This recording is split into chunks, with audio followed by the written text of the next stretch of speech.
The story of Ethan Throne Part 2, a revelation in seat 36K. Hurry up, man. They want to steal my company. If you reach the airport in 10 minutes, I'll give you an extra 100. The taxi driver's English was sloppy, but he understood the terms $100 and airport.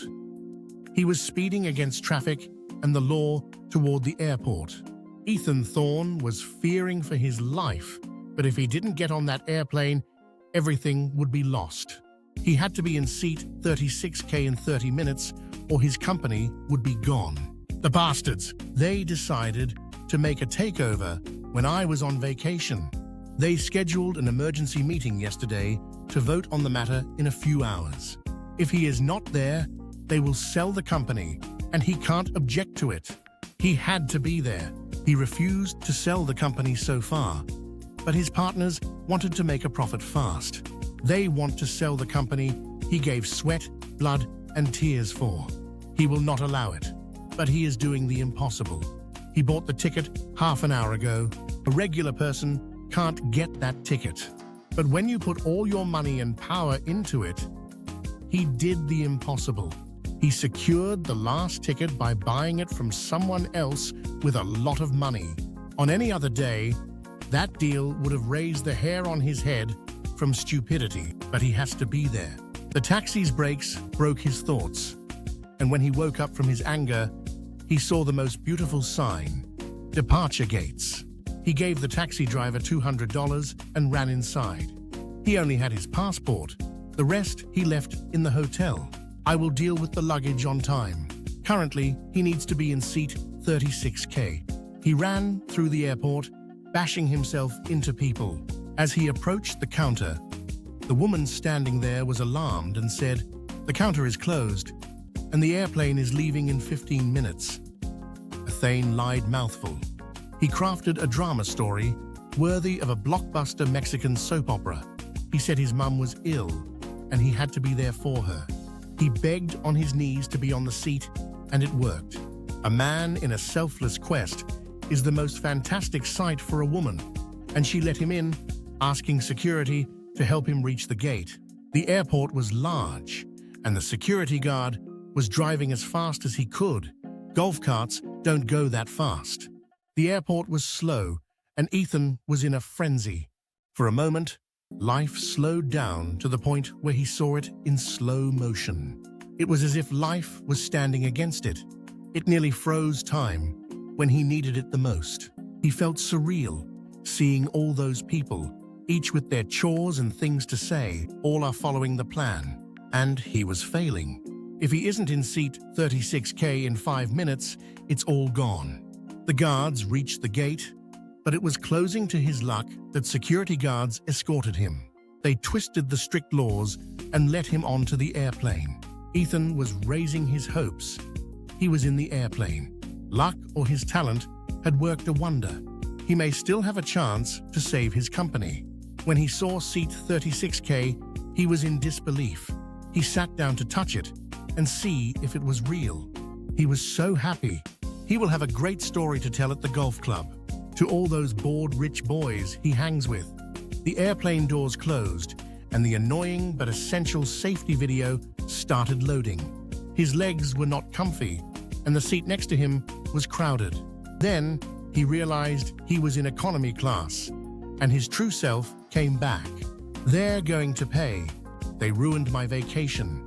The 7 days in paradise I've worked for all year for. They're not rushing me on a 12-hour trip in economy class. They will pay, he promised.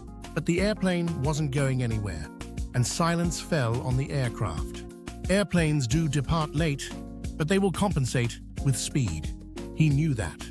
But with more time, nervousness spread in the airplane, and nothing could be seen on the ice-cold, beautiful faces of the flight attendants. Time passed, and his nerves were acting up. Other passengers were asking about the delay, but the attendants didn't have an answer. An announcement from the pilot came. One of the engines is not working, the flight will be delayed. Our agents will inform you about alternatives. The passengers were silent, then chaos ruled. Passengers were shouting in disbelief, arguing and cursing, and he was very quiet. The last chance to save his company was gone. He looked around at all the dismayed faces around him, and all their plans were ruined. He was going into panic. Then, he felt a strange feeling.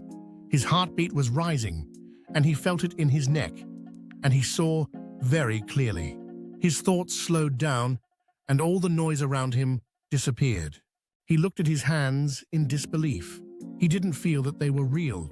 He looked around, and he had this feeling that all of this wasn't real. He felt like he was watching a movie about his life. A very real movie nonetheless. In another situation, he would be doing a scene, shouting, cursing, and demanding answers.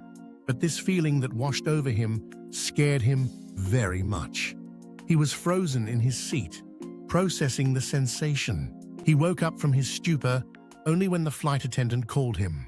"Sir, everybody left the airplane. You need to go too." He looked around, and the airplane was empty, except for the concerned face of the attendant. He didn't know how much time had passed, but he felt silly, so he stood up and left the airplane. He sat down in the terminal, hearing the arguments between the passengers and the company agents, but he didn't care. He left the airport, and they took a taxi back to the hotel. He sat down on the couch, facing the open balcony with the seaside scene. He sat watching silently for a while. He didn't know how much time had passed. It was dark, and the cold breeze made him chill, but he didn't care. His thoughts were all over. He thought about the feeling over and over. It was so real, but then it means nothing is real. This paradox went over and over in his head, and he couldn't brush it off. His thoughts were interrupted by two messages on his phone. One told him about the management board's decision to sell the company for a lot of money, and that he became filthy rich. He was a rich man without a company, and they took his baby from him. Sadness washed over him.